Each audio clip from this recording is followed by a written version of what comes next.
Okay, so I always speak about partnership with God, right?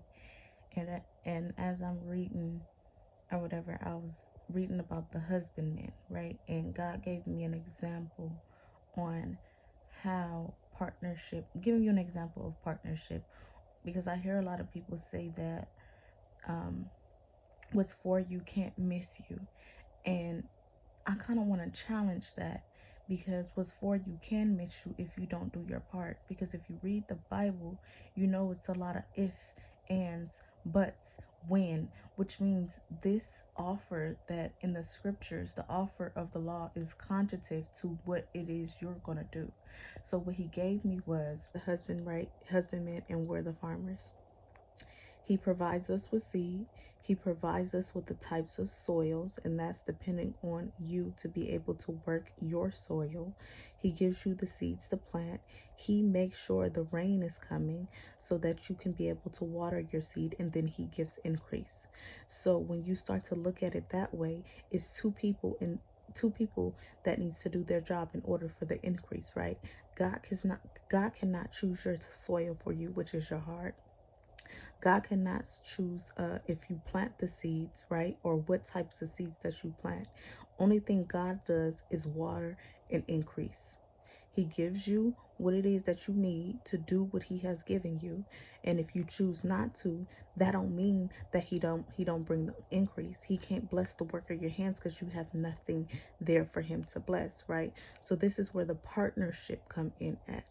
I want us to come out of this mindset of thinking I don't have to do nothing and what's for me is going to come to me. It don't matter what I do, what I don't do, it's going to come regardless, because what's for me can't miss me. What's for you can miss you if you don't do your part so God can do his part.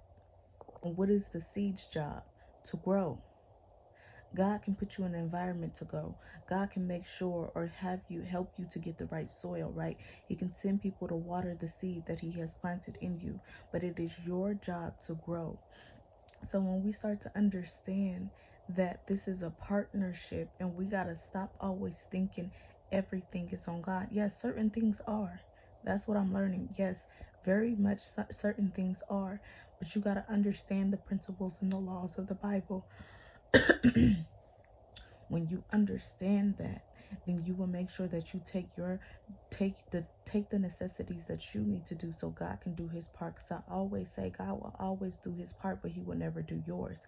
And a lot of times we find ourselves frustrated.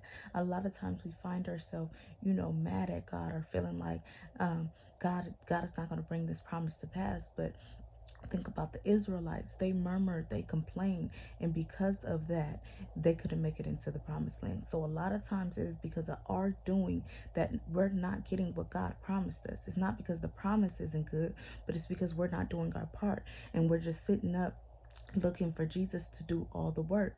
And God always brings to my mind about when Jesus was on the cross, he said, "It is finished," which indicates to me that God already did his part. Now he's waiting for you to do your part. Everything he needed to do to make sure you succeed and you have the life to the full, he did it on that cross. Now you have to do your part. This is the if, but, when, right? And then he makes me think about the Red Sea. And I kind of talked about this yesterday.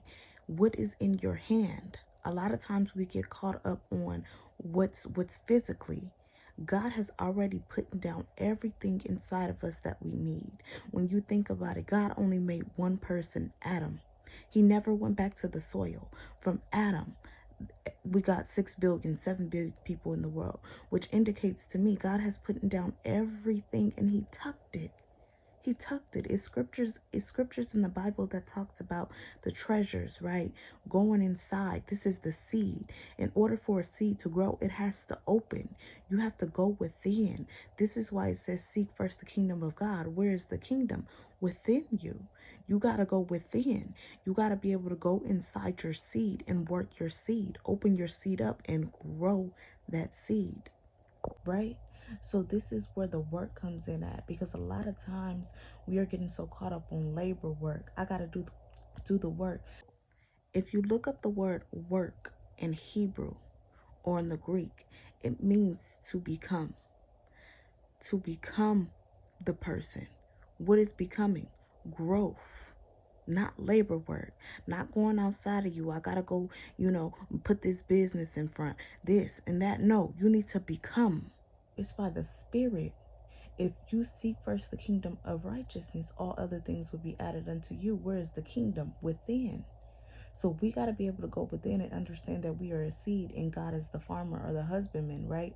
And we got to do our part. And if we do our part, then the promise can't miss you.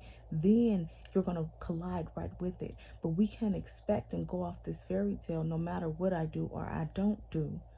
No matter what I don't do, I'm going to meet what God has for me. That's a lie.